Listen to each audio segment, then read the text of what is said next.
پیشونه کې نیم کلی وړی دی کلیل غټ ډېر لوی نقصانونه شوي دي خلک راوړی دی په خوړونو کې پراته دي په ونو کې نښتې دي بېجابه پراته دي کفنونه نشته ټولو ته مې درخواست دی چې خدای ته وګورئ راوځئ په دې وخت کې خپل کردار نن ورځ داسې ده چې زمونږ که په دې وخت کې مونږ مونځ پرېږدو ما په جومات کې جومات ته لاړو ما مولوي صاحب ته مې وویل چې نن دا مونځ پرېږدئ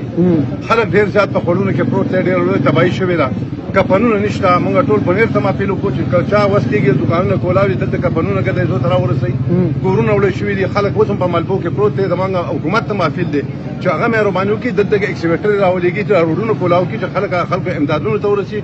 کم ځوانان چې په کورونو کې دي یا په بازارونو کې ګرځي یا په کاروبارونو کې مصروف دي دا ورځ چې دا په موږ ټولو باندې سخته ورځ ده زما ټولو ته درخواست او اپیل ده په حیثیت ضرور چې کم از کم هغه راوځي دلته خپل کردار ادا کړي دغه پیشونی کې نیم کلی وړی دی قانون شوي دي خلک راوړی دی په خوړونو کې پراته دي پیشونی کې نیم کلی وړی دی کلیل غټ ډېر لوی نقصانونه شوي دي خلک راوړی دی په خوړونو کې پراته دي په ونو کې نښتې دي بېجابه پراته دي کفنونه نشته ټولو ته مې درخواست دی چې خدای ته وګورئ راوځئ په دې وخت کې خپل کردار سر اخري سوال دومره ډېرې اوبه دي سیلاب راغلی دی زموږ د خلکو رویه بیا هم اوبو ته ځي او د هغې نه چې څه پکې چې د خلکو نقصانات شوي هغه راټینګي ځان خپل مالي فایدې ته ګوري د دغې رویې په حواله باندې به څه وایي دا خو زما په خیال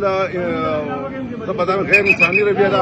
بلکې په دې وخت کې به دغه خبرې ته اړوزونه دې وخت کې به مونږ خالي خلکو ته اپیل کوو چې د خدای په خاطر باندې ماشومان ډېر د سکولونو ماشومان چې هغه په خوړونو کې پراته دي زنانه استادان یې پکې راوړي دي په هسپتالونو کې پرتې دي په کورونو راوړي دي په اوسه پورې مطلب دا دی چې په کورونو کې کوم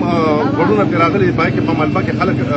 پټ دي حکومت ته مې اپیل دی چې هغه سرکاري مشینري راورسوي فورا ځکه چې خلک لګیا دي په خپل لاس باندې هېڅ نه کېږي اکسیویټر راولېږي نور د هغې سره چې کوم دغه دی چې هغه فورا راولېږي چې خوړونه لارې کولاو شي او خلک ورسي او ټولو خلکو ته یو ځل بیا اپیل او درخواست کوم چې ډېر لویه تباهي شوې ده ګدایزو کې خدای ته وګورئ هر سړي ته ورسئ په خوړونو غاړو ته ورسئ خوړونو ته ورسئ ځوانانو ته مې خاص اپیل او درخواست دی چې خپل کردار دې کې ادا کړئ ځکه دا د انسانیت خدمت دی او دا نن ورځ چې دا په موږ امتحان دی پکار چې موږ دې کې خپل کردار